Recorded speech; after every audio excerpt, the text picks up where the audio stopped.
இந்திய விடுதலைக்கு போருக்கு வித்திட்டவர்கள், வீரியமாக போரிட்டவர்கள் எல்லாம் கதர் சட்டைக்காரர்கள் அல்ல, காவி சட்டைக்காரர்கள் தான் அப்படின்னு சொல்லி இருக்கார் உங்க கம்யூனிஸ்ட் கட்சியை சேர்ந்த எழுத்தாளர் ஜெயகாந்தன் அவர்களே என எம்பி சு வெங்கடேசனுக்கு பதிலடி கொடுத்து இருக்காரு புரொஃபசர் ராம ஸ்ரீனிவாசன். எங்க ஊர்ல ஒரு எம்பி இருக்காரு வெங்கடேசன். ஆமா, அவருக்கு எப்படின்னா எட்ட பார்வை இல்லை. அவருக்கு பக்கத்தில் நடக்கிற எதுவுமே கண்ணுக்கு தெரியாது. மதுரை தான் இந்தியாவில் முதன்மையான குப்பை நகரம் அப்படின்னு லிஸ்ட் போட்டு வந்திருக்கு ஸ்வச் பாரத் மிஷன் மூலமா. அதை பற்றி வார்த்தையே கருத்தையே சொல்லாத எம்பி. மதுரை எம்பி தான். மதுரை தான் குப்பையா இருக்கு. இவர் எம்பியா இருக்கிறதுனால கூட இருக்கலாம்.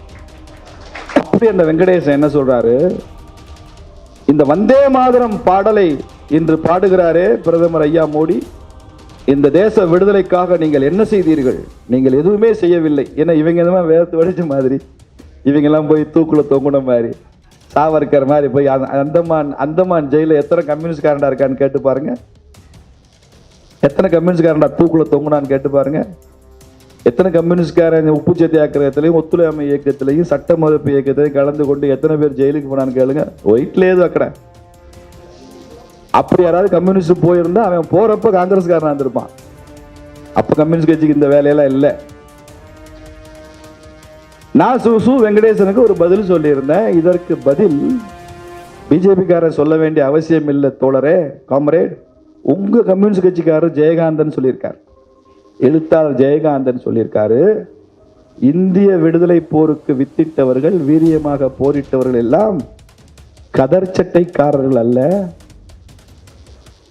காவி சட்டைக்காரர்கள் தான் அப்படின்னு சொல்லி. கதர் சட்டைக்காரர்களும் சிவப்பு சட்டைக்காரர்களும் இந்திய விடுதலைக்கு பெரிதாக போராடவில்லை. இதை ஆரம்ப காலத்தில் முன்னெடுத்ததெல்லாம் காவி சட்டைக்காரர்கள் தான் என்பதை இந்த கருப்பு சட்டைக்காரர்கள் புரிந்து கொள்ள வேண்டும் அப்படின்னு சொல்லியிருக்காரு ஜெயகாந்தன். அதுதான் சு வெங்கடேசனுக்கு நம்ம சொல்ற பதில். நாம ஏன் பதில் சொல்லணும்? ஜெயகாந்தன் ஏற்கனவே சொல்லிட்டாரு, காவி சட்டைக்காரன் தான் இந்திய விடுதலைக்கு போராடி இருக்கிறான்.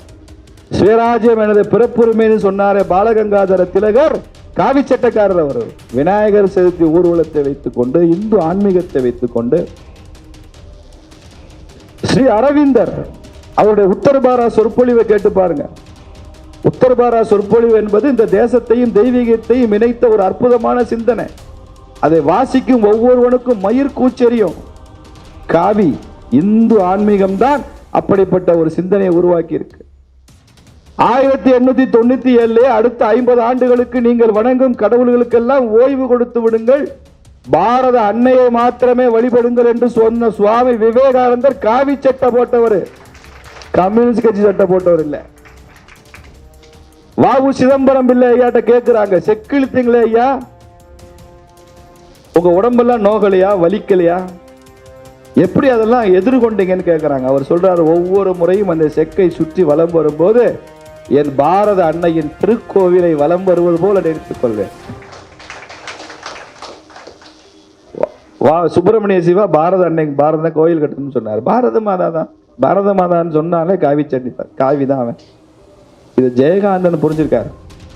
ஜெயகாந்தன் நம்ம நாட்டில் கொஞ்சம் அறிவுள்ள கம்யூனிஸ்டாக இருந்தவர். மற்ற கம்யூனிஸ்ட்ல என்னன்னு கேட்குறீங்களா? இந்த வம்புல என்னை மாட்டி விடாதீங்க என்று சொல்லிக் கொடுக்கிறேன். அந்த அறிவுள்ள கம்யூனிஸ்ட் இப்ப இருக்கிற கம்யூனிஸ்டுக்கு சொல்றாரு, இது கதர் சட்டையும் இல்லை, சிகப்பு சட்டையும் இல்லை, காவி சட்டை தான் இந்திய விடுதலைக்கான வித்து என்பதை கருப்பு சட்டை புரிந்து கொள்ளணும்னு சொல்றாருன்னா நான் ஏன் பதில் சொல்லணும்? அந்த அவசியமே இல்லை.